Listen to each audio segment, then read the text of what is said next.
Hello, everybody. This is Neil with Portal to Ascension. So good to be here with you all.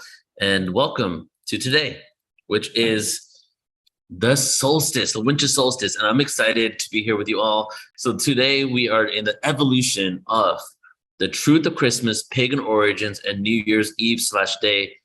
A reason why I really am committed to this event and I keep doing it is because I don't know if you guys noticed, but this time of year has been distorted, commercialized, forgotten the true origins. There's so much symbolism, so much meaning, um, and so much truth to this ancient wisdom. But this holiday season, for the most part, by 90% of the planet, has been completely forgotten. So it's almost like I feel like on one level, I'm holding it down for some of the truth by just putting this presentation out there. It might only go out to a few thousand people. Obviously, there's like 8 billion people on the planet. But just to put this awareness out there during this time of year, I think is really important to create some sort of balance and to create some sort of spark of some of the wisdom of the ancient times of how we even got to where we are today, how we got to the celebration of the solstice, how we got to having New Year's Day on this time of year, and what is the history behind it? What are the gods connected to this? And then, of course, what is the reason for this season, Christmas? So I don't know if you noticed, but I'm extremely excited because it's my favorite topic, really. I was raised, I'm raised Hindu, right? I was raised Hindu, but the benefit of being raised Hindu was that I was never told that my way is the only way. So within that, I was able to, I celebrated Christmas my whole life. I would get so many presents on a Christmas Day. I was the eldest son, and out of all the cousins and in the family. So, in the Indian culture, like all of this, the eldest son is leading the way. And so I would have not only many birthdays, but I would have a lot of Christmas presents as well. And I watched shows on Jesus as a kid, even though I was raised Hindu. I watched shows on Moses. So I was really in the know, if you will, about the concept of Christianity and Jesus. And then when I started going deeper and deeper into ancient wisdom and esoteric awareness, all of a sudden, I started realizing all these manipulations and distortions. And as I started realizing this, I lost my faith, if you will. I lost my belief in not Christianity, in the day of Christmas or the holiday season here, until I realized what I'm going to show you today. When we realize all the information that we're going to be going deep into today, I started thinking to myself, oh my God, now I can have reverence for this time of year that transcends anything that I was brought up with, anything that's commercialized now. So there is energy towards this day. There is a reason why this time of year was distorted. And what we're going to do is try to decipher and dig through some of that to see what the reasons are. But then more than that, not just what the reasons are, what is the truth that we can embody now? So we're going to go now into really about what this day is and what it represents and how it actually became to be this time of year, New Year's, because any time of year, you go 365.25 days later, you get to the same point in the sun. So why is it that we chose this specific time of year? Theodore H. Gaster says in his book, The New Year, there is scarcely a people, ancient or modern, savage or civilized, which has not observed it. In one form or another, yet no other festival has been celebrated on so many different dates or in so many seemingly different ways. New Year's Day, the Julian Calendar history. Christmas has been closely connected to New Year's Day since the days of Julius Caesar. The original date for the New Year was March 25th. We can partly thank the Roman king Numa Pompilius during his reign of 715 to 673 BCE. He revised the Roman Republican calendar so that January represented March as the first month. But even though it was done 700 BCE, it was not accepted or implemented widely. Since January was named after Janus, the Roman god of all beginnings, right? January, Janus, Roman god of all beginnings. March celebrated Mars, the god of war. Some sources claim that Numa also created the month of January. However, there's evidence that January 1st was not made the official start of the Roman year until 153 BCE, which is around 500 to 600 years after the Roman king actually deemed it to be the beginning of the year. However, even then, it wasn't even fully accepted.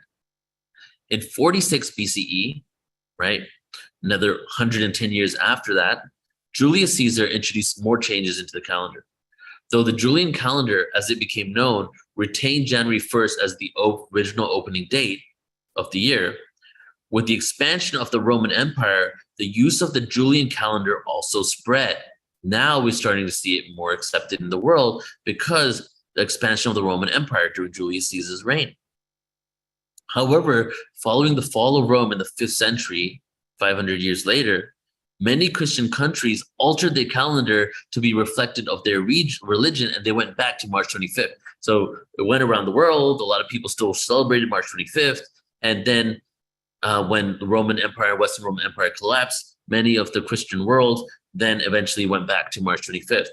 And it was known as the Feast of Annunciation and became the common New Year's Day, right? 5th century CE, common New Year's Day, March 25th. The Christian world predominantly still celebrated March 25th as New Year's until 1582, right? That's 2,100 years after it was first introduced by the Roman king. That's 1,540 years after Julius Caesar started taking it around the world in the Julian calendar. So it took that long for it to shift to what we have today as New Year's Day. It became clear, and we're talking about the Western world. Don't forget the Eastern world, Chinese calendar. A lot of people, empires there worship their own dates based on the stars, based on astrology. In India, the New Year's Day in India was and still is, even though they represent the Western calendar too, was the return of Rama from the forest after being banned, and Rama and Sita story, and Ravana, right, representing the evil deity, taking Sita and kidnapping her, and then Rama rescuing Sita and coming back happened around October and November, modern October and November. Every single year it's a different date because it's based on the alignment of the stars. So where the stars were at that specific date when Rama came back was a representation of the Indian New Year up until a huge influence of the Western world in India. So, and a lot of times, the Festival of Lights in India, which is actually the return of Ram, where they light the divas, is actually a representation of the actual New Year. It became clear that the Julian calendar required additional changes due to miscalculation concerning leap years. The cumulative effect of this era over the course of several centuries caused various events to take place in the wrong season. It also created problems when determining the date of Easter. Pope Gregory the 13th introduced a revised calendar in 1582, which is around the same exact time as the Western world, the Christian world actually adopting it as well. In addition to solving the issue with leap years, the Gregorian calendar restored January 1st as the start of the new year, while Italy, France, and Spain were among the countries that immediately accepted the new calendar. Protestant and Orthodox nations were slow to accept it. Great Britain and its American colonies did not begin following the Gregorian calendar until 1752. Before then, they celebrated New Year's Day on March 25th. So only 300 years ago has it really been widely around the entire planet. Let's just take a moment here and just breathe together. Because what I'm getting at with all this awareness is that it's all about the Christ consciousness. And it's about the symbolism, and it's about the artistic nature and the antiquity of humanity. How ancient we go. Isn't it amazing and interesting to know all these different things that happened thousands of years ago to get us to where we are now, right? And a lot of these different traditions even date back to a great civilization that probably existed on the planet that may have got wiped out with a great flood. Okay, so these are collective memories of humanity that have come out in beautiful mythological and real literal depictions as well, and stories that we're now utilizing and doing. When I found out these truths about Christmas, the solstice, and New Year's, I had gone for just to be completely honest, when I woke up to this information in 2001, consciousness, extraterrestrials, ancient civilizations, when I woke up to all this, 2004, 2005, I was like 22, 23. I'd already been in this for a few years, and I'd been celebrating Christmas my whole life. I then started kind of not liking Christmas, kind of hating the control, the consumerism, what's been happening, all this stuff. And then all of a sudden, 2006, 2008, to 2008, I started realizing all this information. And now I celebrate this time of year more than I ever have, because I feel that I'm doing it with true reverence for the meaning of it all. When I put up a Christmas tree, I see the tree of life. When I see the gifts under the tree, I see that it represents the seeds that have been left by the deities, by the gods, by the planet, in order for us to give an awakened, to be an awakened being. And when I see the light at the top of the tree, I see the representation of the potential that humanity has. So when you go into these ancient stories, it's truly a symbolism. All these stories are symbolism of how we can be our true potential, how we could continue doing the work in order to clear out the energies and the density of this reality so that we can truly live in harmony and peace.